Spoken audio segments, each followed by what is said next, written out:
10 monster cards that look weak but are actually incredibly strong. What is up, guys? Dzeeff here, and welcome back to episode 3 of funny Yu-Gi-Oh articles.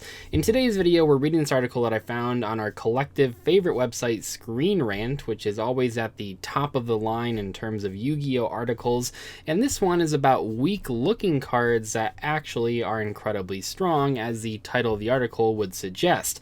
I do want to mention here, the reason we are doing so many of these videos lately is that you guys seem to really enjoy them. So thank you. If you want to see more of these, make sure to subscribe to the channel, because that's why I'm producing them at this rate. It's kind of a fun time to just read these articles from a more competitive perspective. It's nothing against the authors of these articles, but yeah, they're really casual, and even from a casual perspective are oftentimes not very correct. That being said, let's jump into today's article and see what this author has to say about 10 weak-looking cards that actually are incredibly strong. Number 10, Blue Eyes Toon Dragon. Okay, we're going to kick things off with a creature from one of the most unique and quirky archetypes in the game, Toon monsters. These wacky cards are wielded by Maximilian Pegasus, one of the most eccentric and dastardly anime villains this side of Dragon Ball. Okay, much like Pegasus himself, these cards are deceptively deadly. So here's the thing with this one: if they put almost any other Toon card, maybe I would give it a pass, but Blue Eyes Toon Dragon was always really bad, even in old school Yu-Gi-Oh, and pretty much has never been viable in any competitive Toon deck. Not that Toons themselves are very competitive, nor have they ever been, but even in the better Toon builds, you're not going to find this card. At number 9, we have Injection Fairy Lily, and I'll say this: not only is this card a good pick for this article because it is a smaller, sort of unassuming monster that goes to like 3,400 attack points out of nowhere, but also, yeah, this card was strong back in the day. I believe it was even limited for a time. So Injection Fairy Lily, I will say this is a good entry on this list. I'm not sure if that's going to be the same thing for all of these, just judging off of Toon Blue Eyes. The author has not really proven themselves to me, at least not yet. Chainsaw Insect, that's pretty interesting. In a game chock full of huge, terrifying dragons, demons, and everything else besides, a humble little insect is far from the greatest nightmare fuel around. To underestimate Chainsaw Insect is to reckon without its shocking power. 2,400 attack is among the highest values a level 4 monster has ever been given, and while the opponent gets to draw a card whenever it battles, this may not be as heavy a penalty as experienced players may think. This classic card can be very effective, and if your aim is to make your opponent deck out, its downside can be an advantage. This may be a case of the person getting the right answer with the wrong reasons. The reason that Chainsaw Insect did see play back in the day, which by the way it did, wasn't because the drawback was not huge, because the drawback has always been a huge downside. The real reason this card saw play, which is kind of surprising here, we're actually positive, we have 2 cards that were strong and 1 card that wasn't strong, is that this card was used in combination with Skill Drain to completely turn off its own effect. When doing that, now you have a 2,400 attack monster with no drawbacks, that's level 4, and that was pretty good for a little while. I will say though, and this might be nitpicking a little bit, but I don't think this card really needs to be on this list. I think the card itself does look pretty intimidating. I mean, it's an insect with 2 giant chainsaws for pincers. I think that is actually not super weak looking, so I'm not sure if it needed to be on this list at all, but for whatever reason it's on this list, and I'll say yes, the card is pretty strong, or at least was back in the day for a little while. At number 7, we have the Calculator, and I'm a little conflicted about this one because while the card does look pretty weak and while it can be pretty strong, was it truly super competitive at any point? I mean, certainly not to the level of Chainsaw Insect or Injection Fairy Lily, but it did see some experimentation. I myself played this card in Trap Monsters way back in the day, but it's not quite good enough compared to the other 2 cards that actually were competitively viable. At number 6, we have Marshmallow, and stats wise this really isn't getting anywhere with 300 attack and 500 defense. defense. Just about any viable monster in the game could effortlessly trample this thing underfoot and continue on their merry way, except none of them can. This adorable little light monster is immune to destruction through battle, making it an insurmountable hurdle in some situations, much like the similar Spirit Reaper. In emergency situations, it can be a huge asset, though it's rather niche and the furthest thing from a deck essential. Dealing 1000 damage when it's attacked in face down defense position just adds to its utility too.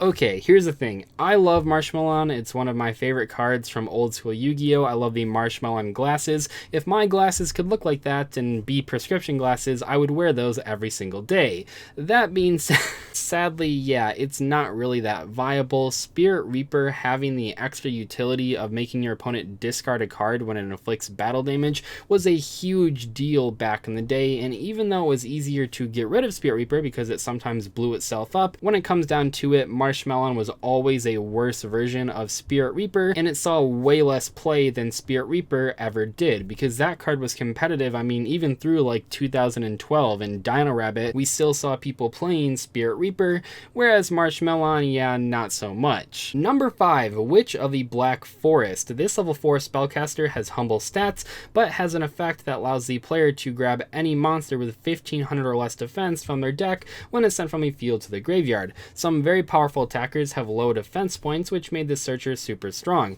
It was banned for a long time before its effect was nerfed. These search monsters effects can be activated that turn. Still, veteran duelists remember just how powerful this humble looking card was. That's true. Once again here though, I really don't think this card is that weak looking. At the very beginning of the article, the author sort of clarifies that weak looking could be stats, it could be effect, it could be artwork, and that's like a little bit too vague to really say. I mean, with those sort of criteria, you could call any card weak really, but I suppose if you're really trying to say that because a card has bad stats, people are going to perceive it as weak, in that way this card is a lot stronger than it might appear. The main problem with that though is that you could pretty much put any monster with less than like 1200 attack points, or maybe even higher than that, like 1500 attack points, and if it has a good effect, well, suddenly if you're going off of stats, it's a weak looking monster that actually is incredibly strong. And that's really not fair. I think this article should be more so focused on like artwork that looks weak, or perhaps an effect that people think is weak but actually ends up being pretty strong. There are simply so many banned cards in the game with like less than 1000 attack that I just don't think stats are a good measure of if a card is weak or strong. Number 4 is Block Dragon.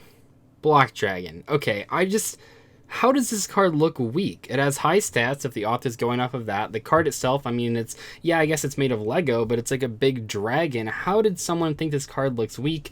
I don't really understand that. I do not think this person has ever seen Block Dragon used in any deck in history. They just saw that it was banned and saw that it looked like Legos.